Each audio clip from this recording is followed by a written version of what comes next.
Hello friends, कैसे हैं आप लोग। मैं आज आप लोगों के सामने एक बहुत ही अच्छा टॉपिक लोकपाल यानी कि ओम्बुड्समैन लेकर आया हूं। अब हम लोग सबसे पहले लोकपाल के बारे में पढ़ने से पहले इसका हिस्ट्री जान लेते हैं कि आखिर लोकपाल का गठन क्यों किया गया था, इसका हिस्ट्री क्या है। ठीक है, 1963 में लॉ मिनिस्ट्री के बजट एलोकेशन में पहला उल्लेख किया गया। लोकपाल का पहला उल्लेख कब किया गया? 1963 में लॉ मिनिस्ट्री के बजट एलोकेशन में। ठीक है, अब आगे देखते हैं। 1966 में पहली प्रशासनिक सुधार आयोग की अनुशंसा में कहा गया कि आप 2 समितियां बनाएं। पहली प्रशासनिक आयोग जिसका गठन 1966 में हुआ था, उसने कहा कि आप 2 समितियां बनाएं। ठीक है, 1968 में पहली लोकपाल बिल प्रस्तुत किया गया, परंतु पास नहीं हुआ था। ऐसे भी 1968 के बाद बहुत सारा बिल पास हुआ, लेकिन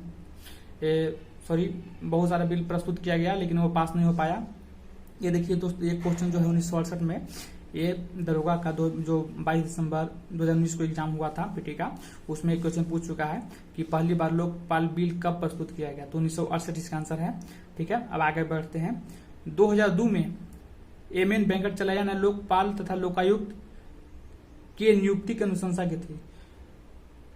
लोकपाल एवं लोकायुक्त की नियुक्ति की अनुशंसा किसने की थी? एम.एन. वेंकटचलैया ने 2002 में की थी। ठीक है, अब आगे देखते हैं कि दूसरी प्रशासनिक सुधार आयोग ने कहा कि लोकपाल को तुरंत नियुक्त किया जाना चाहिए। पहली प्रशासनिक आयोग ने क्या कहा था कि आप 2 समितियां बनाएं। दूसरी प्रशासनिक आयोग ने 2005 में कहा था कि लोकपाल को तुरंत नियुक्त किया जाना चाहिए। अब लोकपाल एक्ट कब पास हुआ था? लोकपाल एक्ट 2013 में पास हुआ था। अब हम लोग आगे देखते हैं। लोकतंत्र की सफलता तथा सामाजिक आर्थिक विकास की प्राप्ति नागरिकों की शिकायतों के त्वरित निवारण पर निर्भर करती है। लोकतंत्र की सफलता तथा सामाजिक आर्थिक विकास की प्राप्ति कब निर्भर करती है?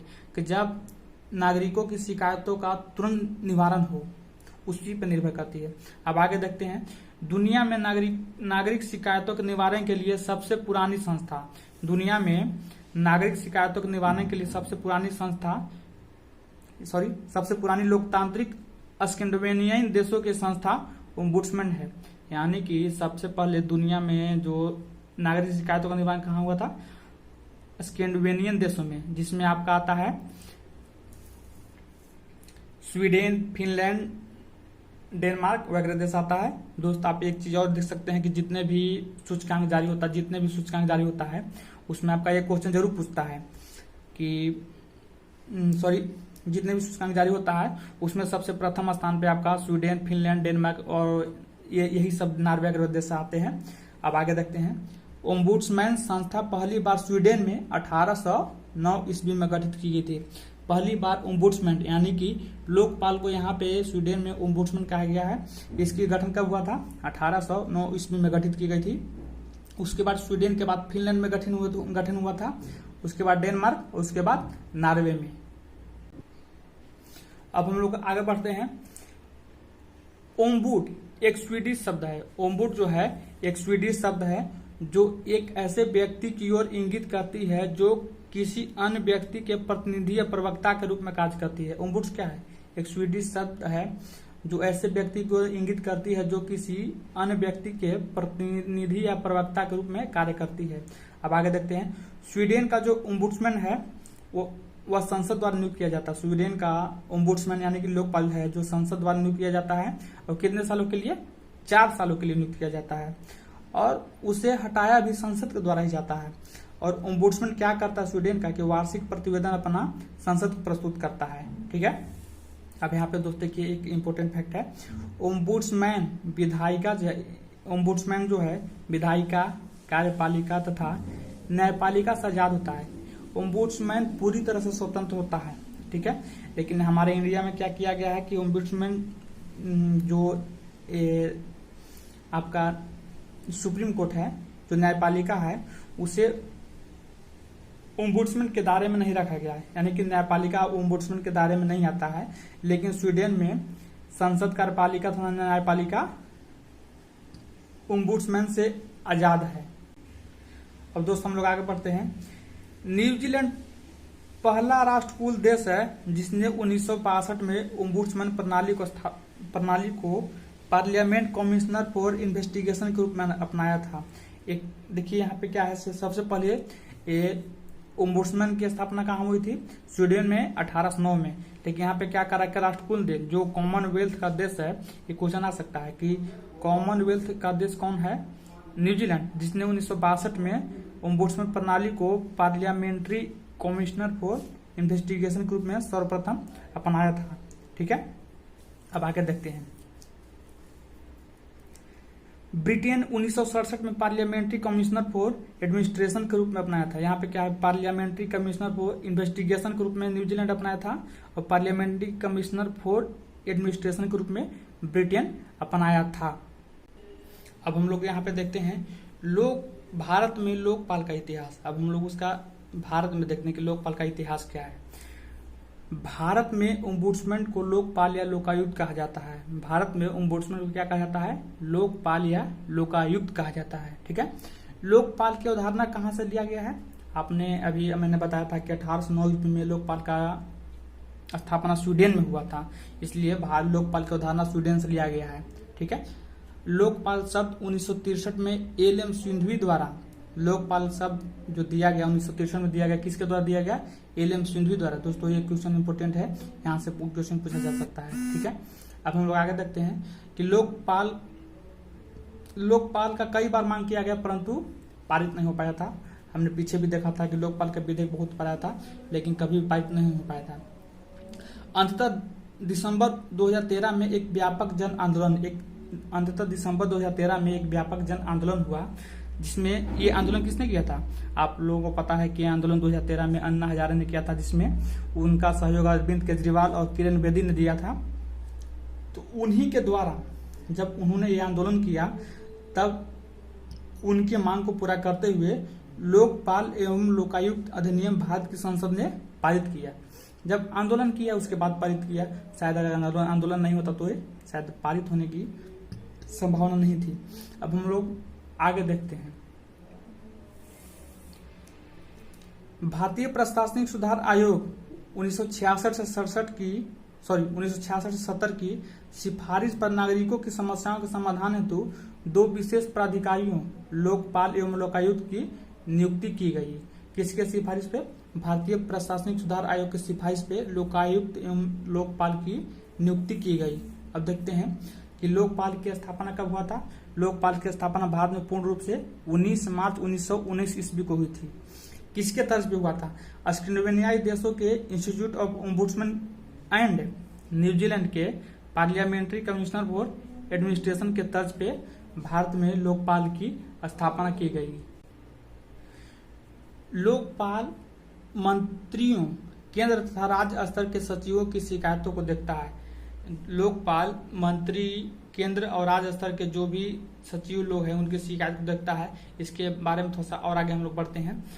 भारत में न्यायालय को लोकपाल एवं लोकायुक्त के दायरे से बाहर रखा गया है, जबकि स्वीडन में न्यायालय भी ओम्बुड्समैन के अंतर्गत आता है। मैंने पिछले वीडियो में बताया था कि भारत में जो न्यायालय है उसको लोकपाल एवं लोकायुक्त के दायरे से बाहर रखा गया, लेकिन स्वीडन में कार्यपालिका, न्यायपालिका और विधायिका तीनों लोकपाल के दायरे में आता था। अब हम लोग देखते हैं लोकपाल एवं लोकायुक्त एक्ट 2013 के कुछ प्रमुख बिंदु देखते हैं। प्रमुख पॉइंट क्या क्या यहाँ पे है?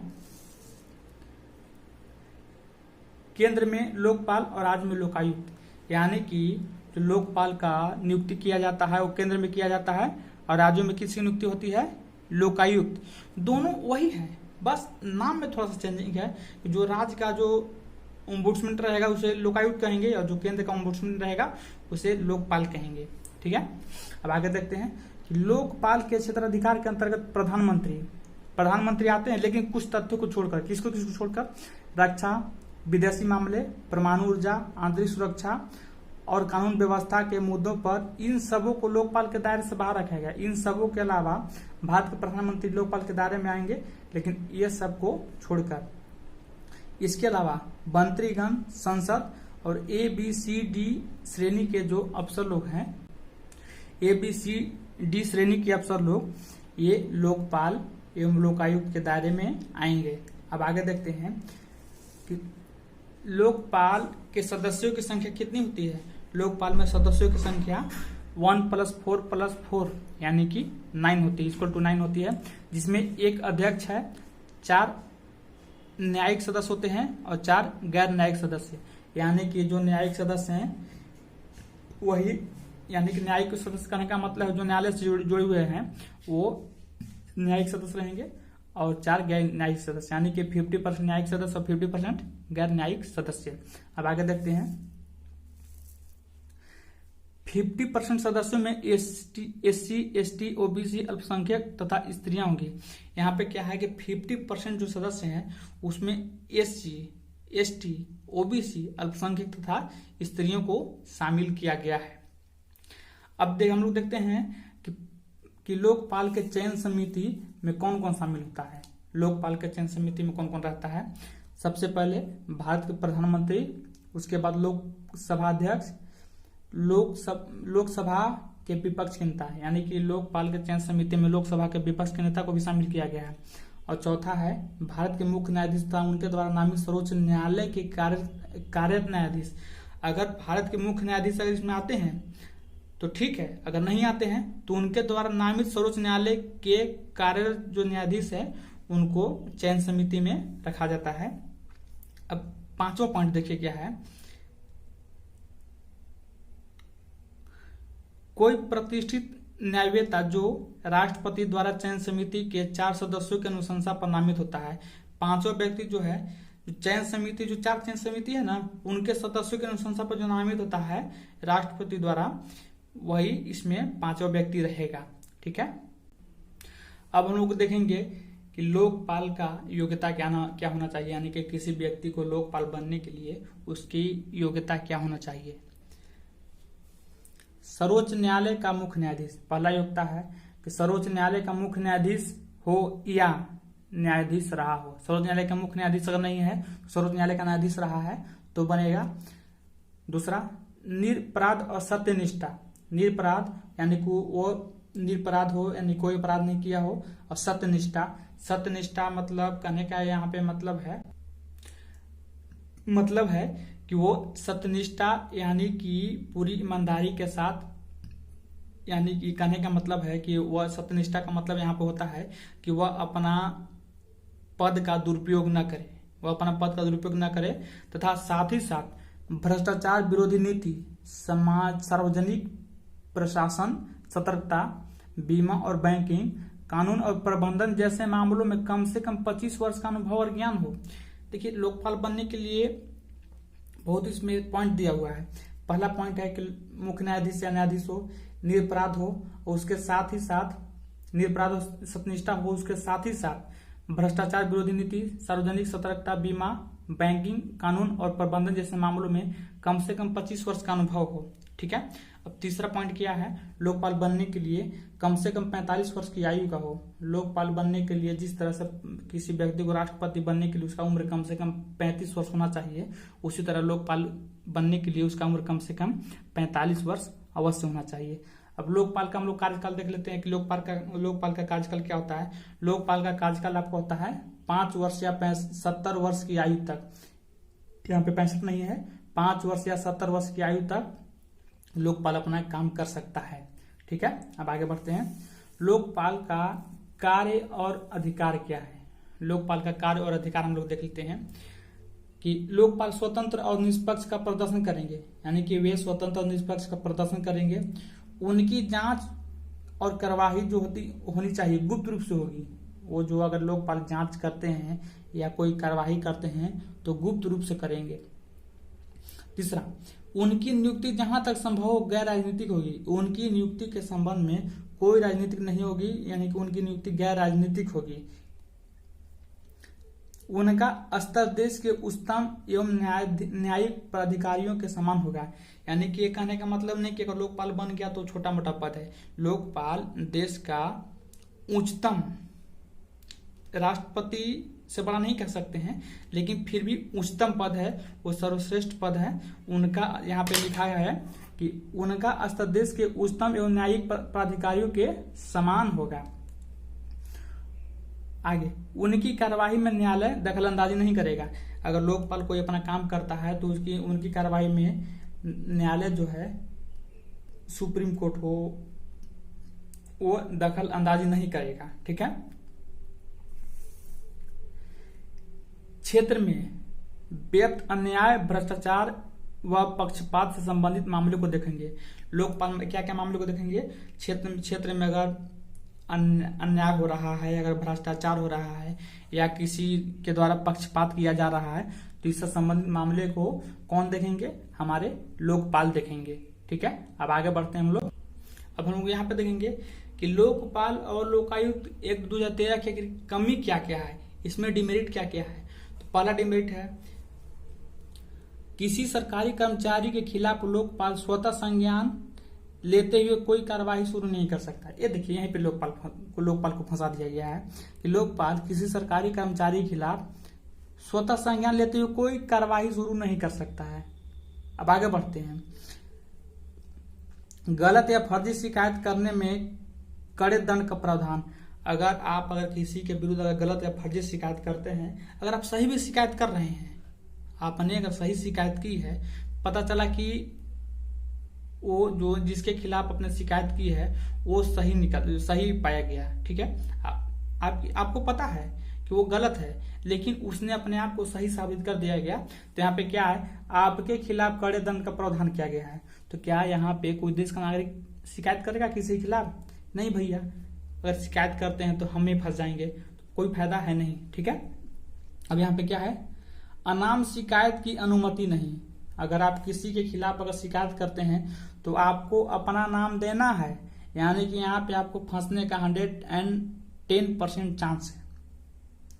अब आगे क्या है, सादे कागज पर शिकायत नहीं कर सकते हैं। आप सादे कागज पर शिकायत नहीं कर सकते हैं। ठीक है, अब आगे बढ़ते हैं। जिस सरकारी कर्मचारी के खिलाफ शिकायत है उसको सरकार द्वारा कानूनी सहायता दिया जाएगा। अगर आप किसी सरकारी कर्मचारी के खिलाफ शिकायत करते हैं तो उसको सरकार के द्वारा क्या दिया जाएगा? कानूनी सहायता दिया जाएगा। अब आगे है कि शिकायत करने के लिए बात है क्या है कि आप 7 साल के अंदर ही शिकायत कर सकते हैं। अगर 7 से अगर 18 साल हो गया तो आप शिकायत नहीं कर सकते हैं। ठीक है, अब आगे देखते हैं। प्रधानमंत्री के खिलाफ शिकायत को निपटाने का बेहद अपारदर्शी विधि है। अगर आप प्रधानमंत्री के खिलाफ अगर शिकायत करते हैं तो इसको निपटाने के लिए बेहद अपारदर्शी विधि है। वो विधि क्या क्या है कि लोकपाल के 2/3 बेंच की मंजूरी से ही प्रधानमंत्री के विरुद्ध मुकदमा चलाया जाएगा। अब प्रधानमंत्री के विरुद्ध अगर आप शिकायत करते हैं तो प्रधानमंत्री को कुछ तथ्यों में छूट दिया गया है। वो कौन कौन तथ्य है मैंने इसके कुछ देर पहले बताया है। ठीक है, अब हम लोग आगे बढ़ते हैं। दोस्तों, हम लोगों ने लोकपाल का इतिहास जान लिया, लोकपाल के बारे में पढ़ लिया, क्या कि लोकपाल का गठन किस लिए किया गया था और क्यों किया गया था, और लोकपाल का कार्यकाल कितना है, उसका कार्य क्या है, अधिकार क्या है और उसकी कमियां क्या है। अब हम लोग यहाँ पे पढ़ेंगे लोकायुक्त। लोकायुक्त क्या है? लोकायुक्त एवं लोकपाल दोनों सेम है, लेकिन इनमें केवल अंतर इतना ही है कि लोकपाल केंद्र के लिए नियुक्त किया जाता है और लोकायुक्त राज्यों के लिए। अब यहाँ पे देखिए, हम आगे बढ़ते हैं कि लोकपाल एवं लोकायुक्त एक्ट 2013 को कानूनी रूप से मिलने से पहले ही राज्यों ने लोकायुक्त नियुक्त कर लिया था। यहाँ पे देखिए क्या है कि लोकपाल एक्ट 2013 को जो कानूनी रूप मिला था उसके पहले ही राज्यों ने अपने अपने राज्य में लोकायुक्त नियुक्त कर रखा था। ठीक है, अब देखिए, सर्वप्रथम लोकायुक्त का गठन 1971 में महाराष्ट्र में हुआ था। सर्वप्रथम लोकायुक्त का गठन कहाँ हुआ था? 1971 में महाराष्ट्र में। ये क्वेश्चन वेरी वेरी इंपोर्टेंट है, ये क्वेश्चन एग्जाम में पूछा जा सकता है। अब आगे बढ़ते हैं। ओडिशा में यह अधिनियम 1970 में पारित हुआ था, परंतु उसे 1983 में लागू किया गया था। ओडिशा में यह अधिनियम महाराष्ट्र से एक साल पहले यानी कि 1970 में पारित हुआ था, लेकिन उसे 1983 में लागू किया गया, यानी कि 13 सालों के बाद उसे लागू किया गया। अब यहाँ पे देखते हैं क्या कि ढांचागत विभिन्नताएं। अब दोस्तों यहाँ पे देखिए बहुत तरह की समस्या भी आती है कि क्या है कि लोकायुक्त क्या है। लोकपाल के बारे में तो समझ गए, लेकिन लोकायुक्त एक कंफ्यूजन वाला पॉइंट हो जाता है यहाँ पे। अब कैसे होता है हम लोग देखते हैं कि ढांचागत विभिन्नता क्या है, लोकायुक्त के ढांचा में क्या क्या विभिन्नता है।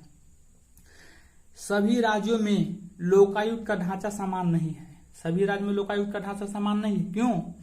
क्योंकि अधिनियम राज्यों को अपने अनुसार लोकायुक्त के व्यवस्था की अनुमति प्रदान करता है। अब यहाँ पे अधिनियम बोल दिया है राज्यों को कि आप अपने अनुसार लोकायुक्त का व्यवस्था कर सकते हैं। जब लोग अपने अनुसार यानी कि राज्य अपने अनुसार अगर लोकायुक्त का व्यवस्था करेगा तो जाहिर सी बात है कि लोकायुक्त का ढांचा सभी राज्यों में समान नहीं होगा, इसीलिए लोकायुक्त का ढांचा एक समान नहीं है। अब आगे देखते हैं लोकायुक्त की नियुक्ति। लोकायुक्त की नियुक्ति यहाँ पे गलत लोकपाल लिखा गया है, यहाँ पे लोकायुक्त होगा। 1 सेकेंड आप। अब हम लोग यहाँ पे देखते हैं कि लोकायुक्त की नियुक्ति संबंधित राज्य के राज्यपाल द्वारा की जाएगी। जिस प्रकार लोकपाल की नियुक्ति चयन समिति के द्वारा किया जाता है, चयन समिति के द्वारा राष्ट्रपति के द्वारा किया जाता है, उसी प्रकार लोकायुक्त की नियुक्ति संबंधित राज्य के राज्यपाल द्वारा की जाएगी। अब इसमें एक फैक्ट क्या है कि नियुक्ति के समय राज्यपाल द्वारा राज्य के उच्च न्यायालय के मुख्य न्यायाधीश, नियुक्ति के समय राज्यपाल द्वारा राज्य के उच्च न्यायालय के मुख्य न्यायाधीश तथा विधानसभा में विपक्ष के नेता से परामर्श लेना अनिवार्य है। अगर किसी राज्य का राज्यपाल अगर लोकायुक्त की नियुक्ति करता है तो उस राज्य के मुख्य न्यायालय उस राज्य के उच्च न्यायालय के मुख्य न्यायाधीश से तथा विधानसभा में जो विपक्ष का नेता है उससे परामर्श जरूर लेगा। यहाँ पे परामर्श लेना अनिवार्य कर दिया गया है। दोस्तों अब यहाँ पे आपको पता चलेगा कि लोकायुक्त को लेकर सभी राज्यों में उसका ढांचा विभिन्न विभिन्न क्यों है। यहाँ पे आप देख लीजिए उत्तर प्रदेश, हिमाचल प्रदेश, आंध्र प्रदेश, गुजरात, ओडिशा, कर्नाटक तथा असम में लोकायुक्त के लिए न्यायिक योग्यता अनिवार्य किया गया है। न्यायिक योग्यता ये सब राज्यों में अनिवार्य कर दिया गया है, लेकिन बिहार, महाराष्ट्र तथा राजस्थान में कोई भी विशिष्ट योग्यता चलेगा।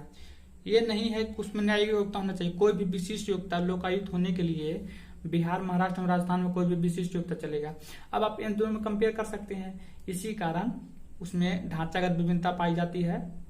और अधिनियम 2013 बोल ही दिया है कि राज्य अपने सुविधानुसार लोकायुक्त की नियुक्ति कर सकता है।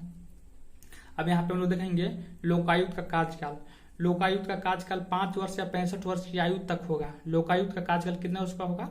5 वर्ष या 65 वर्ष की आयु तक होगा। और इसके संबंध में लोकायुक्त की पुनर्नियुक्ति नहीं होगी। यहाँ पे कहा गया है कि लोकायुक्त की पुनर्नियुक्ति नहीं होगी।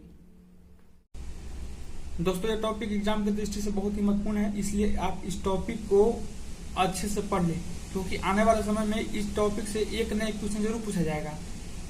और आज के लिए बस इतना ही। दोस्तों अगर आपने भी हमारे चैनल को सब्सक्राइब नहीं किया तो आप हमारे चैनल को सब्सक्राइब करें, लाइक कमेंट और शेयर करें और बेल आइकन को ऑन कर दें, क्योंकि मैं जब भी वीडियो लेकर आऊंगा तो इसका नोटिफिकेशन आपको मिल जाएगा। आज के लिए बस इतना ही, तब तक के लिए जय माता दी।